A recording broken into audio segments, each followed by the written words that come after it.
Oigan, bienvenidas a Misterios y Arcanos, El Loco y sus cartas. Es un podcast donde exploraremos la magia, el simbolismo y la historia de los grandes enigmas del mundo.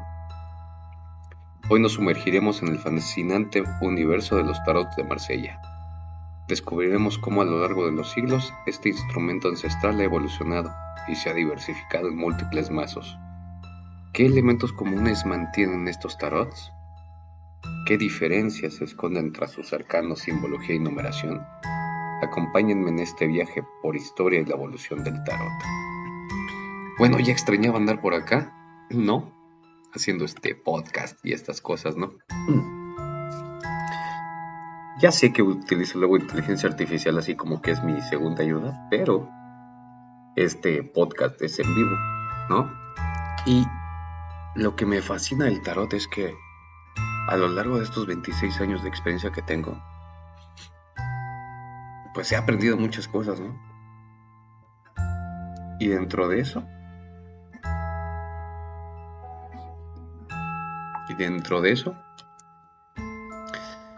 la única razón o la razón de la creación de este podcast es acercar el mundo del tarot desde un punto basado en la sencillez. Y para las personas que quieren conocerlo por primera vez o que tienen el deseo de aprender un poco más, pues digo, ya con mis 26 años de experiencia y consultando muchas cosas más, ¿no? Ya saben que soy babalao, tarotista, etc., ¿no? Pero en este momento se me antojó así como que hablar de mi experiencia con el tarot, ¿no? Y como digo yo, desde el manto del ocultismo, siempre ha sido una bandera otorgada por los humanos al tarot. Pero hay que liberarlo de ella, ¿no? Así como que no nada más es así, sino que con este podcast pretendo enseñar el mundo del tarot desde su propia libertad, ¿no? Porque todos estamos acostumbrados de que no, que vas a conocer esto y vas a hacer esto. Y vas a aprender y vas a ver muchas cosas, ¿no? Pero si lo vemos natamente como es, en estos momentos, en el siglo XXI, muchas personas estamos abriendo nuevos caminos de conocimiento para conseguir una vida más saludable, ¿no? Estudiamos y practicamos nuevas técnicas hasta que hace poco tiempo hay muchas cosas desconocidas. Para conseguir esa plenitud interior, todos vamos adquiriendo nuevos hábitos de vida y todos vamos adquiriendo o nos preocupamos por el medio ambiente, ¿no? Entonces, nos preocupamos, pero nos olvidamos de aprender una herramienta que nos puede ser de gran ayuda en nuestras vidas. Esa gran herramienta es el tarot. El tarot, desnudo del ocultismo, que siempre ha llevado consigo, es de gran ayuda. Él nos puede ayudar a interpretar las causas de todos los acontecimientos físicos, materiales, emocionales y psíquicos. Y eso es lo que ocurre en nuestras vidas. La capacidad de evolución, transformación y movimiento hacia nuestro interior, en la otra dimensión en lo que nosotros no somos capaces de ver con nuestros ojos, es la razón de su existencia. Y a través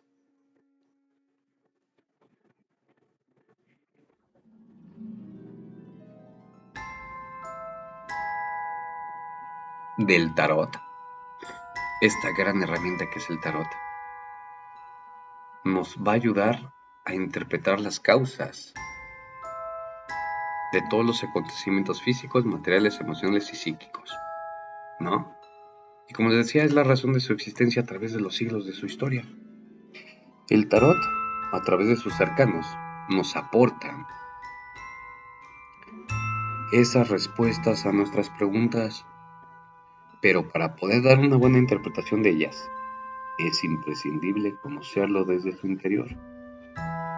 Mi mayor deseo es conseguir que todos conozcamos al tarot desde un punto de vista diferente, además de disfrutar de esta gran sabiduría que nos regala el tarot.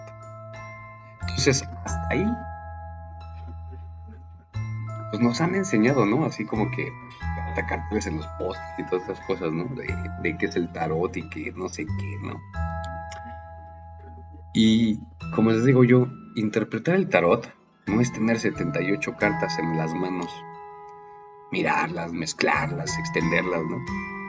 El tarot, además de sus arcanos, su propia estructura, sus propias leyes, su propia simbología, su propia esencia, su propia numerología y sus propios códigos secretos. Para poder hacer una buena interpretación de lo que nos hablan sus arcanos, el tarotista debe tener un extenso y profundo conocimiento sobre el todo del tarot. Y esto se obtiene estudiando todo el conocimiento integrado, tanto interior como exterior, manifestado en las cartas, medio que utiliza el tarot para poder expresarse. Ahora bien, el tarot es la unión perfecta de todos sus arcanos con el tarotista y el lugar de la consulta, para que pueda hablar con toda una inmensidad y profundidad. Aparte de conocer la esencia del tarot, es imprescindible que la persona que interpreta el mensaje, o sea, el tarotista, esté preparado tanto a nivel del total conocimiento del tarot como a nivel personal y psíquico de él mismo. Cuando el tarot es trabajado por el tarotista, ambos forman una sola unidad, indivisible y compatible. Por eso tienes que ver qué tarot es compatible contigo. Digo, yo ya colecciono no sé cuántos, ¿no? Pero creo que con el que empecé fue el de Rider. El de Marsella, que llamó mucho la atención. Tiene una simbología impresionante, ¿no?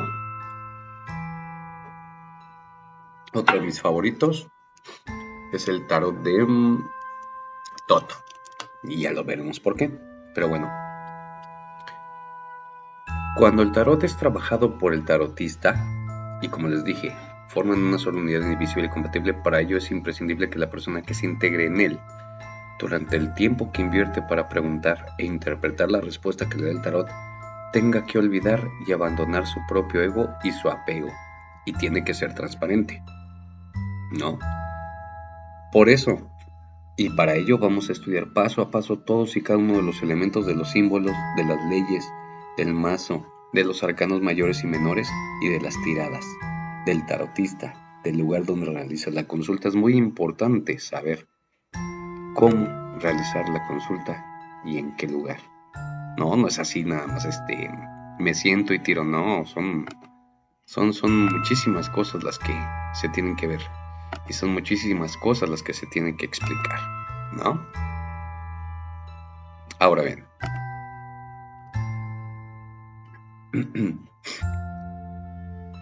como les decía,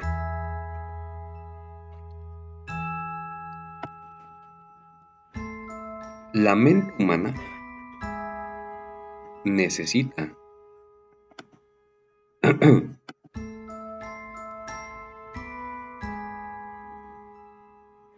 unos referentes conocidos para poder integrar un conocimiento, para poder desarrollarlo con coherencia y responsabilidad. Por ello, intentaremos iniciar este apasionante aprendizaje desde la sencillez y, como se los dije, de su exterior a lo exterior. Allá afuera hay muchísimos libros donde podemos hallar información del tarot con una inmensidad de conocimiento apasionantes, indiscutiblemente profundos. Como resultado de un estudio minucioso, muchos autores han pasado horas interminables e incontables estudiando y escribiendo. Pero para poder transmitirlos al mundo, gracias a ellos, muchas personas han podido tener la oportunidad de estudiar y conocer el tarot tal y como es. Pero entre esas miles de personas, yo mismo, y gracias a todos y a todos los conocimientos que han existido, nos han hecho más fácil su aprendizaje. Por ello, desde este podcast, desde mi humildad, agradezco a dichas personas y al propio tarot la oportunidad que me han dado de poder aprender de todos ellos. Como tarotista, y cumpliendo con uno de los códigos éticos de forma totalmente voluntaria, quisiera aportar un grano más de arena en este camino de dar a conocer el tarot. La pregunta del siglo: ¿qué es el tarot? Todo. El tarot eres tú y formas parte de su todo, y como su todo, forma parte de ti. Podríamos divagar y filosofar, escribir y escribir, como se ha hecho a lo largo de los siglos, pero esta no es la tarea que debo hacer. Este podcast únicamente intenta enseñar de forma sencilla a ser un buen profesional, principiante o no, a ser un buen intérprete de los mensajes que nos aporta el tarot a través de sus arcanos. Y para iniciar este largo y profundo sendero de conocimientos del tarot, hay que empezar desde el principio, desde lo más sencillo, y por ello, la sencillez será la característica de este podcast, pero sobre todo desde el respeto que el tarot se merece. Y vamos a ver unos buenos capítulos, por ejemplo, la historia del tarot, y vamos a ver ahorita cómo hacer este ligero recorrido por esa historia, ¿no? Porque todos sabemos, o si no lo sabían, el tarot tiene siglos de vida, durante los cuales ha sufrido ataques continuos, ¿no? Para modificar su estructura interna como externa. En incontables ocasiones han manipulado su imagen, su contenido, así como la prohibición de su uso en antiguas y diferentes civilizaciones. Pero la historia es apasionante. Pero todavía lo es más cuando descubrimos que el tarot, a pesar de todo lo que ha sufrido, ha conseguido mantener su esencia vital intacta hasta nuestros tiempos.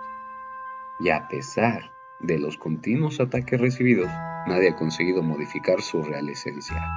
Se mantiene vivo e inmutable. No, aquí se aplica la ley de todo lo que, ¿cómo se dice? Nos altera el producto. Bueno, esa teoría, ¿no? Ya ha sido estudiado en profundidad por esas personas de reconocido prestigio, merecedores de ello por sus ilustres conocimientos que han dejado huella en la propia historia del tarot. Y en esta época, en el siglo XXI, todavía se sigue estudiando tanto su origen como su evolución, y para poder descubrir sus auténticas raíces como el todo que representa, ¿no? Lo que sí les puedo decir es que la única verdad es que nunca se ha sabido ciertamente quién inventó el tarot, ni dónde, ni cuándo, y así como el significado original de la palabra tarot, no se sabe si nació como un juego de cartas o las cartas se crearon por la necesidad del universo para comunicarse con los humanos, o los humanos las crearon para intentar conocer el universo como un todo. Pero dejando aparte esa respuesta que no ha sido encontrada ni confirmada, a pesar de las miles y miles de interpretaciones tanto filosóficas como científicas, durante siglos, hagamos una breve historia de cómo podemos situar en el espacio-tiempo que los humanos conocemos, ¿no? Y vamos a empezar con la civilización griega, romana y egipcia, ya que hay pequeñas connotaciones de su existencia donde algunos de sus dioses ya son la imagen de él. Y también podemos encontrar las raíces de su nombre escrita en los nombres de dioses de esas civilizaciones. Se puede situar su primera existencia física en un manuscrito de la época del reinado de Carlos VI en 1376, quien prohibió el uso de este juego de cartas. Y otra referencia se halla en un manuscrito de un monje del año 1377, y es en el año 1457 en el Tratado de Teología, donde encontramos su propio nombre, Tarot, así como el reconocimiento de su existencia. Ya en el año 1500 existe otro manuscrito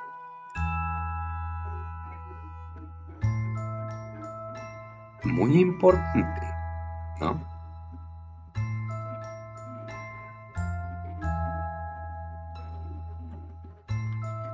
Y en ese manuscrito del año 1500, o sea, imagínense ya cuánta historia existe, ¿no? O sea, es muy, muy, muy extenso esto, ¿no?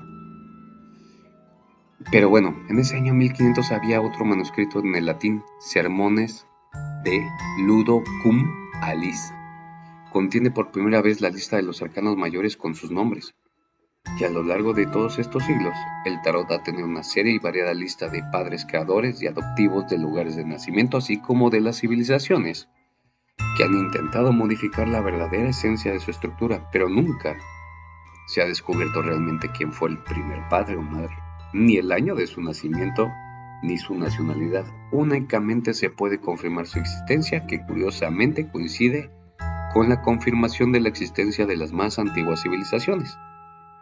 Así que las imágenes de los arcanos han sufrido una constante manipulación de sus símbolos, quitando unos y poniendo otros, según las creencias de la civilización que la adoptaba.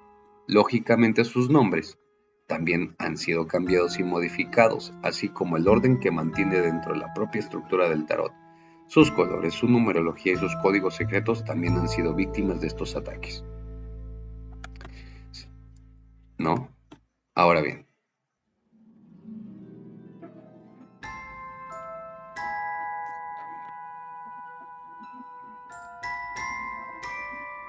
fue en 1999 cuando el tarot recuperó públicamente su auténtica libertad.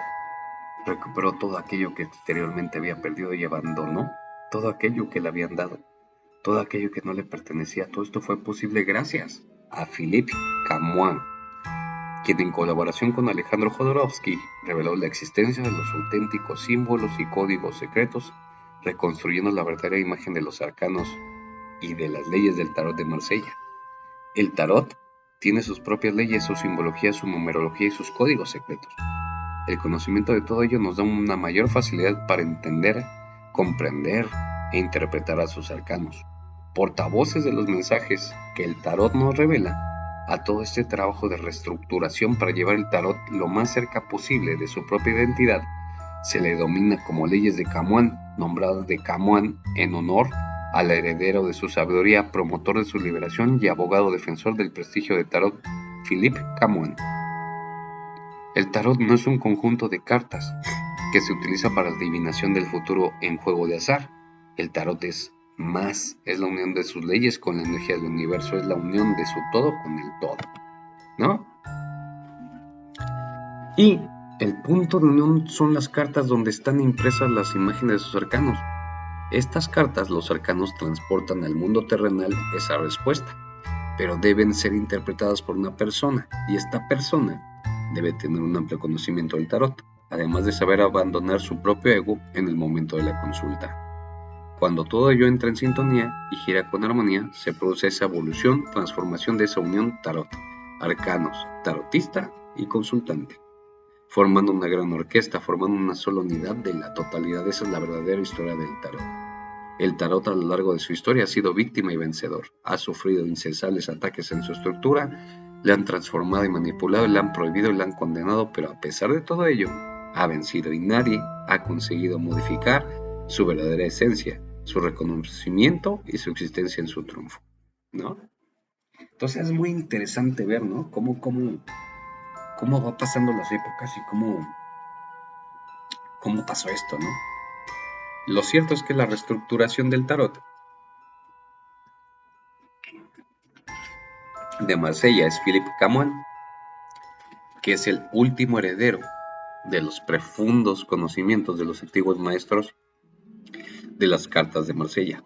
Tras la muerte de su abuelo, además de ser el heredero de la famosa imprenta que regentó Nicolas Convert, su tatarabuelo, lugar donde se imprimió por primera vez en el año de 1760, el primer tarot de Marsella, modelo de referencia para historiadores y conocedores del tarot.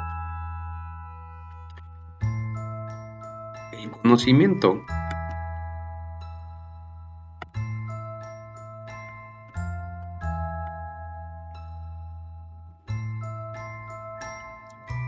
y cultura que posee Philippe dentro de este mundo no es únicamente su herencia. Él inicia sus estudios en este mundo con tan solo 14 años de edad, ¿no? Bueno, yo empecé a los 18, bueno, 17. Ha estudiado en diferentes países para conocer la sabiduría directamente de los grandes maestros. Y ha realizado innumerables estudios de ciencias, tanto de las ciencias catalogadas de ocultas como las que conocemos como científicas.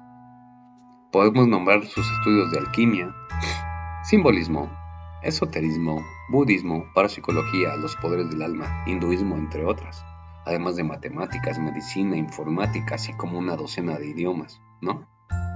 A los 26 años, la muerte de su abuelo le hace heredero de todo el conocimiento del tarot, guardado en secreto, generación tras generación, nombrándolo el guarda responsable de preservar la tradición y conocimiento del tarot de Marsella. Con esta herencia, recibida más el conocimiento que él mismo había estudiado en la amplitud de este mundo, sería buscado y buscado más sobre el todo del tarot, por su devoción, por la música y el cine. Y eso le llevó a realizar cursos intensivos de cine internacional donde él conoció a Alejandro Jodorowsky.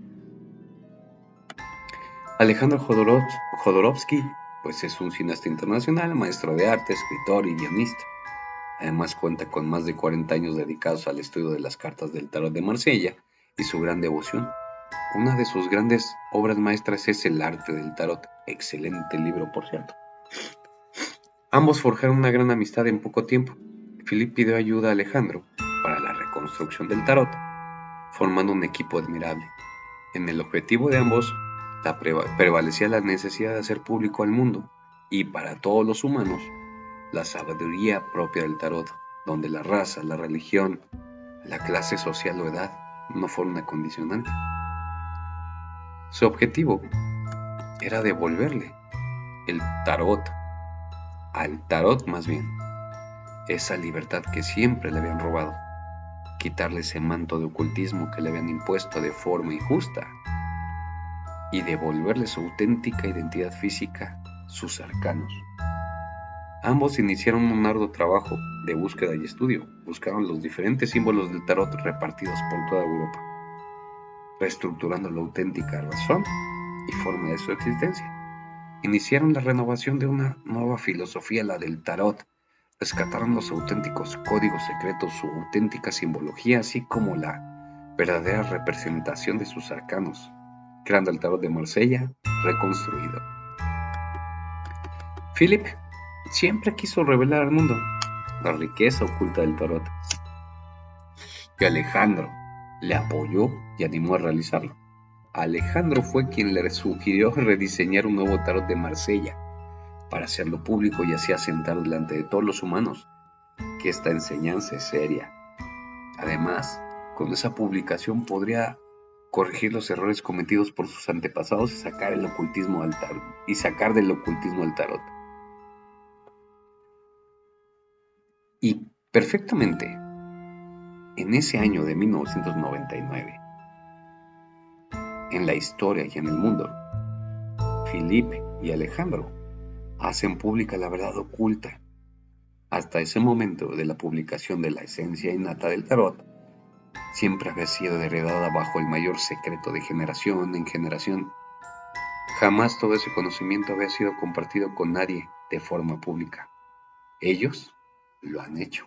Y por eso el tarot tiene un antes y un después. Ellos han presentado el auténtico tarot de Marsella, reconstruido a la sociedad actual abiertamente, sin ocultismos.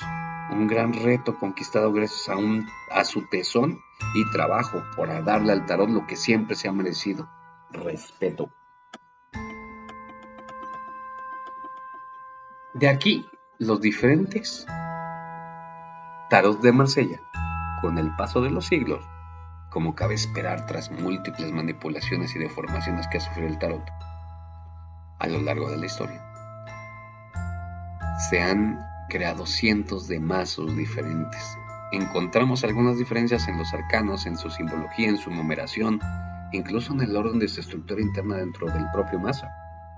Unas series de mazos han seguido un camino más cercano a su auténtica esencia, de sus auténticas raíces.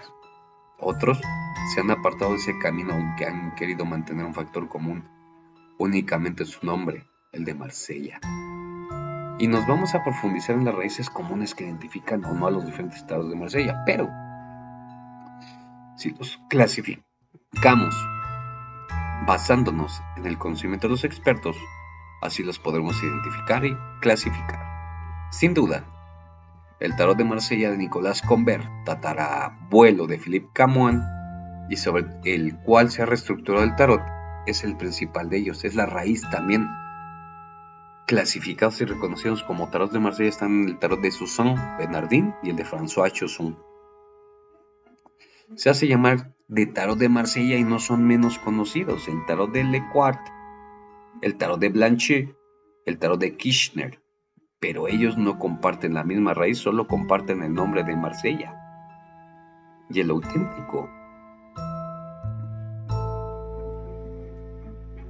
tarot de Marsella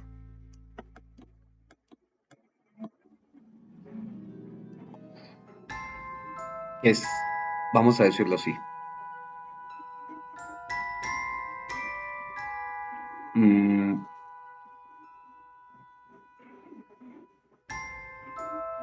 el verdadero restaurador de esto es Philippe Camoin, ¿no?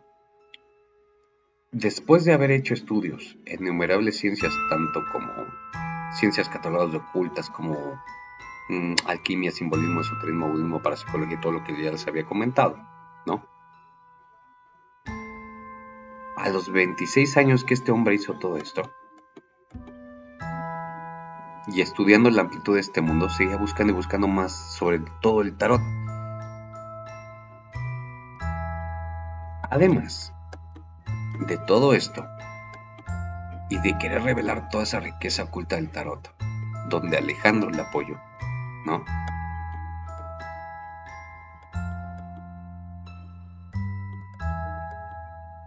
Y donde una serie de mazos han seguido un camino más cercano a la auténtica esencia de sus raíces, como lo conocemos con el de Marsella, como ya les había comentado, ¿no?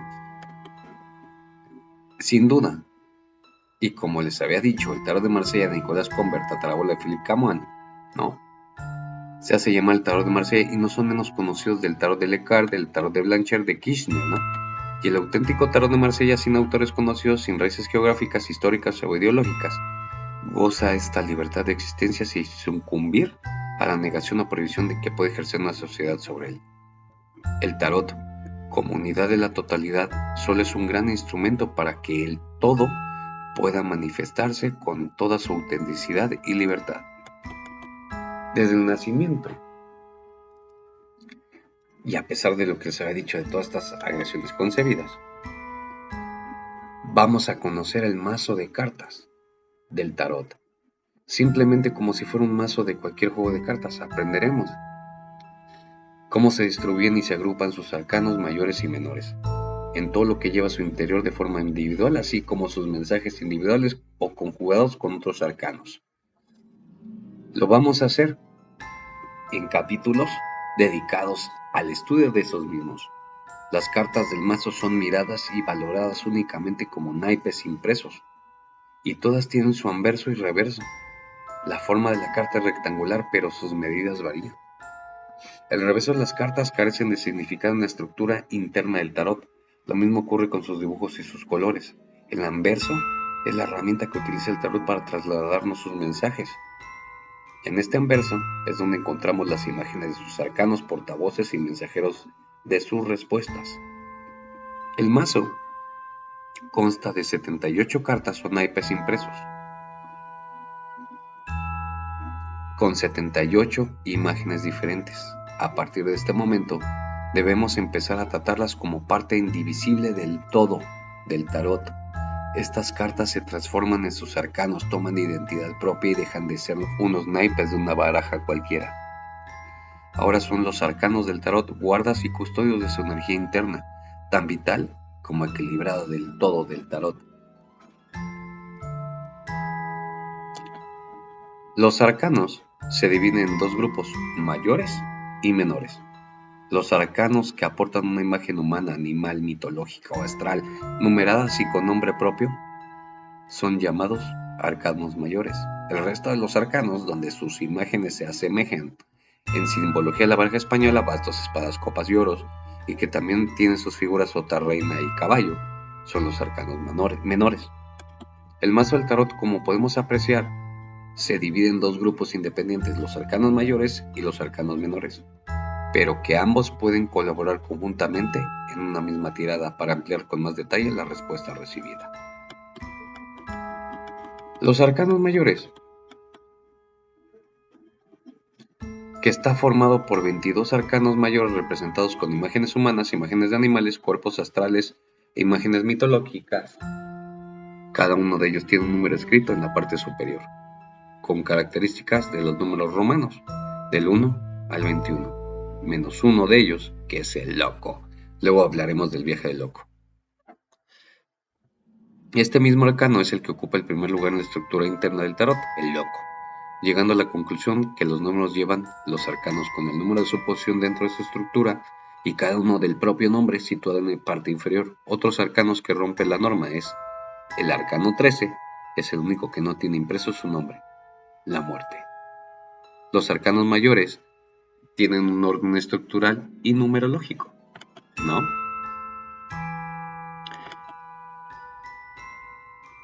Yo creo